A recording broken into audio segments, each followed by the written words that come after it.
So many times we have built our identity based on things that happened in the past, and then we let the past kind of like define how our future looks like.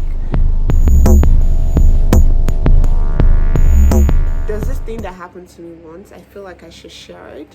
You know, the way it is beginning of the year when you're like pursuing God, and you know, for a few parts of the year you would just spend time with God. And so I'd done that. I'd done like a fast and everything. And then I was driving to work with my roommates. I can't remember what year it was. I think 2019 or so. I was driving to work with my roommates, and we had just turned in from the major expressway into the street that led to my office. And my car just stopped on the road. I'm just like, oh my God, what is this? Tried everything. So I called my dad, because I mean, who wasn't I going to call that early in the morning? I called my dad, like, oh, hey dad, my car's not moving. And first thing is that he picked, he wasn't in the country, so there was a time difference and he should have been sleeping at that time, but he picked my call. So miracle number one.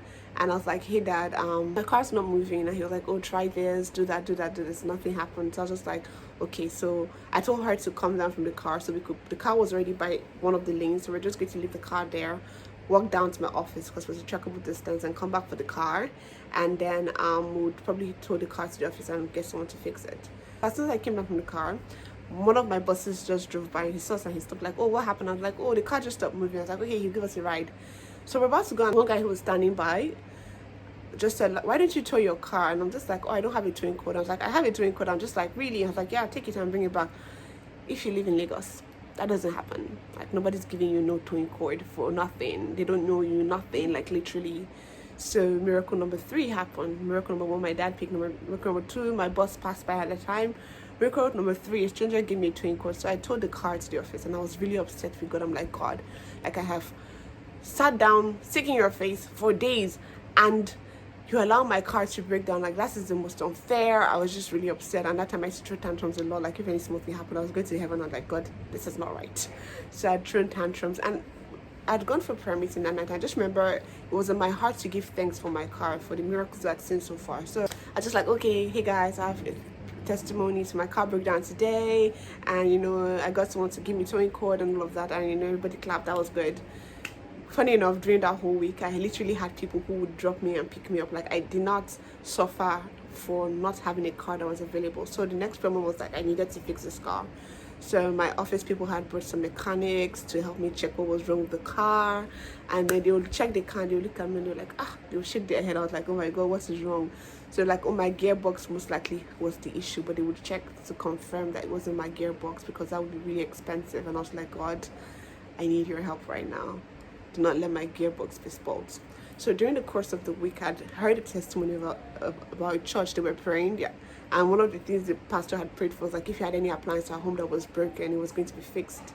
So they all went back home and they checked, and all the appliances that were bad were literally working. So I was just like, well, God, if you could heal fans, you can definitely heal my car. So I'll literally pray on the car, and then I'll go back and turn on the car and try to drive it, and it won't move. And I just kept doing that. I don't know what was in my head that period, but I just had this really crazy belief that my car was going to start working because I prayed on it. So a number of mechanics had come, about 5 of them, and one of them, who was came in highly recommended, gave me a quote of 200k. That would be how much it would cost to change my gearbox. At that time, that was 2019. That was a lot of money. That was approximately $500 or so. I did not have $500, mind you. The Saturday before my car broke down on a Monday. The Saturday before my car broke down, a salary hit my account, and I gave my usual givings, because I usually would give, and God said, give extra. And if I'd given the extra God had asked me to give, I would literally live on 1,000 naira a day, and so I'd have 30,000 naira in my account. And I was just like, God, are you sure? I did all the math. I was like, you know what, I'm going to trust you. So I gave it, and I had 30k in my account. And I was just like, God, like, you knew my car was going to break down. You asked me to give out all my money. Now I'm carless, and now I'm stuck. I couldn't understand it at that time. But you know, during the course of the week, I would just like pray over my car, and then after like the mechanics had come and given their verdict and everything, my mom called and like, oh, what are they saying? I was like, oh yeah, they said that I would need about 200k to pay for the car. And she was like, oh, do I give you that money? And I was just like, no, don't worry, it's going to be fine.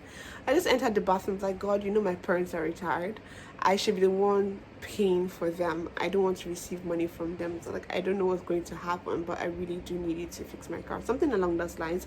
Because obviously I can't remember exactly what I said, but that was along the lines. And I went to church that day and I was praying and worshiping and all of that.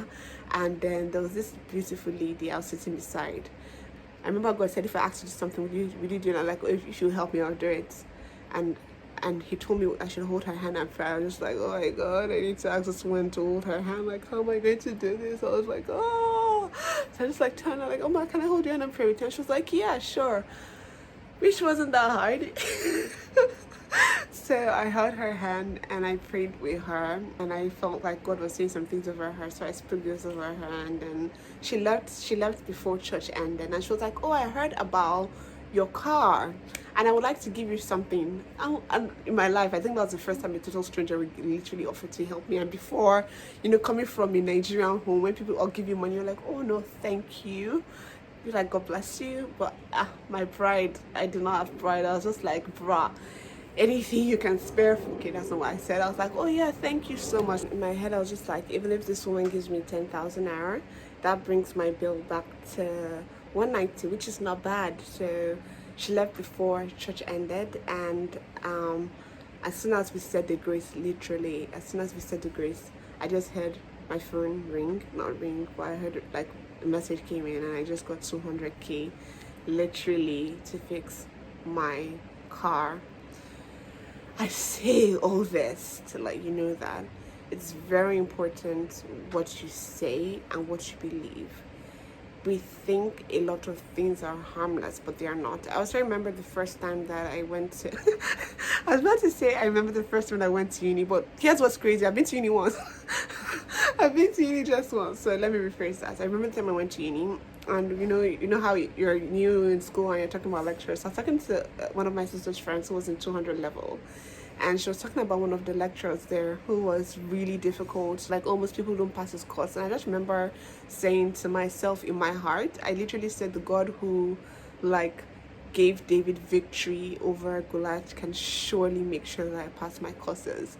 And that, my first year in university, I was in art club, I did dance club, I went to tracks every morning, I was in I did everything but literally spent time facing my studies. And I remember that my results came out the first semester, and I literally got 5.0 GPA, and I was just like, ooh, like, oh my gosh. So like that simple posture of my heart, I didn't even expect God to do anything, to be honest. I was just saying it. Really, I didn't really expect him to I'm hearing myself now. I really didn't expect him to do anything, but I was just saying it. But God hears the conversations we have with ourselves, and God is able to show up for us. As little as you doing, like, especially with life, right? Especially with the things that we faced for too long that have become mountains. We have just made it in our hearts like these things can't move. But I really want to challenge you to change the things you say to yourself, starting from the things you say in your heart. God is listening, and God is more than wanting to show himself able. And in his mercy, sometimes he would bypass us to show himself good, because he cannot deny himself. But there's so much more we can achieve with God when we decide to tell ourselves the things that are as God has said they should be. So yes, you will marry a good person. Yes, you will have an amazing job. Yes, you will have good relationships with friends. But you need to start changing the narratives you say about things that will be, and you say about yourself and the circumstances. You will go for that visa interview and you will pass regardless of how many people are denied visas.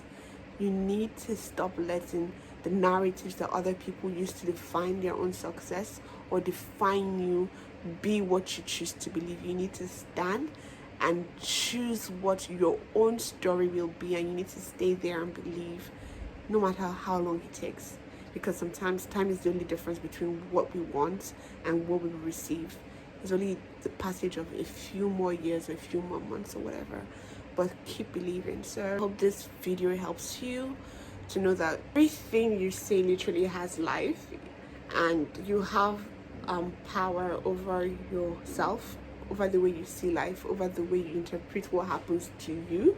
Because again, I feel like the narrative is not even only in what we think that life can give us. I feel like it's even the way we choose to see circumstances. The only thing that's stopping you sometimes is not really the fact that it can't or cannot happen, it's the fact that you've chosen to believe that your case will be different. I will sign out here. Love you guys.